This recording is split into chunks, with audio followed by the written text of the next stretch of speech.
What is H.R. 420, you might ask? H.R. 420 is a bill that was introduced on January 9th, 2019 by Earl Francis Blumenauer. Mr. Blumenauer is a U.S. representative for Oregon's 3rd Congressional District, and he's been serving since 1996. He is also a member of the Democratic Party. H.R. 420 has a lot of different aspects, but in summary, it would essentially treat marijuana as if it was alcohol. To learn more about this topic, I got in touch with Justin Struckle, who is the political director for NORML, the National Organization of Marijuana Laws. He gave a lot of useful insight about the bill and other marijuana laws that were going on at the time, such as H.R. 4815, aka the Marijuana Justice Act. Marijuana Justice Act for you. So H.R. 420 is it is one component of a broader bill that was introduced in the Senate, and it's candidly it's not going to draw a whole lot of co-sponsors because it is so far-reaching in the regulatory sphere.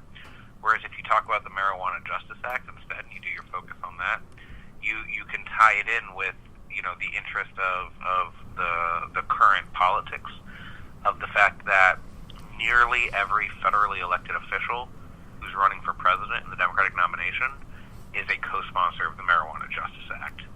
Gotcha. With the exception of Amy Klobuchar. She's the only elected official in Congress who's running for president that didn't co-sponsor MJA. So you think this bill has a high chance of passing? That is not what I said. No, I wouldn't say that, not given the Republican control of the Senate. Okay.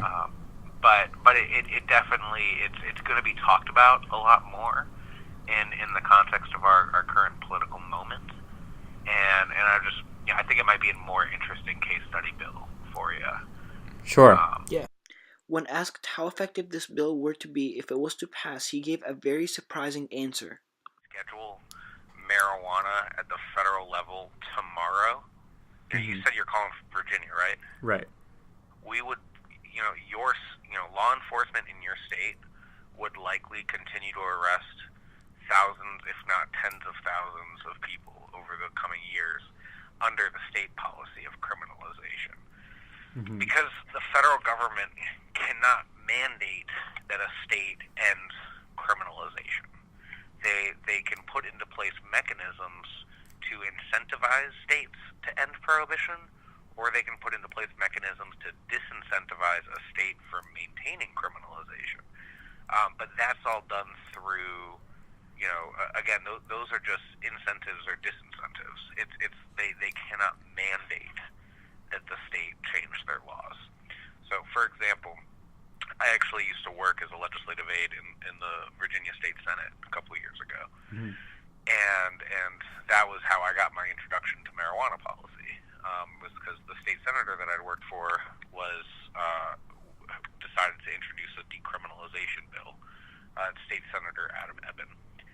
And, one of the collateral consequences of criminalization in Virginia, it was at the time that if you got a marijuana charge, you would lose your driver's license for 6 months, regardless of whether or not you were in the vehicle at the time of the infraction.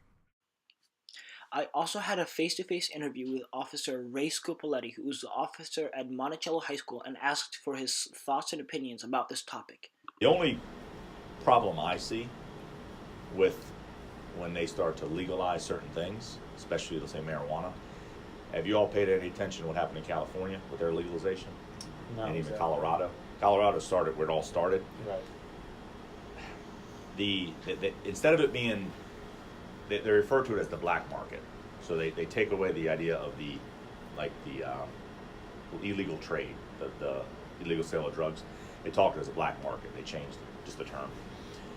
So the black market in Colorado, not as much as in California, skyrocketed. It went up.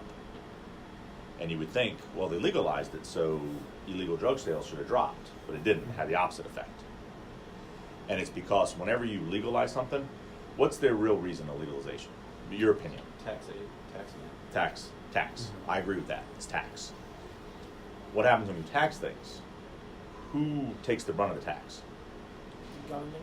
No, not the brunt. Who gets the tax, but who has to pay the tax? The People. Customers. Well, who usually in society, think of it this way, in society, everybody pays the tax. Well, who can afford the tax? Usually the blue collar, working class, and the rich, richer people. They buy, you go buy alcohol, you pay tax. Alcohol's not that expensive. If you look at beer, I'm talking about a lot of people who drink beer. But when California taxed their marijuana, it was a certain tax, and there was not just a tax on it for the person, but there was a growing tax and all that, so it raised the cost.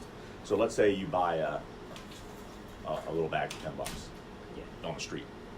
If you bought it legally, When you get a chance. yeah, that $10 now might be $25. But if you're working poor to poor, are you going to be able to afford $25 for a bag? No, you're going to go back to buying the $10 bag. So that's the only problem. And that concludes my project of HR 420, regulate marijuana as if it was alcohol. And remember, as always, you guys just took an L for learned.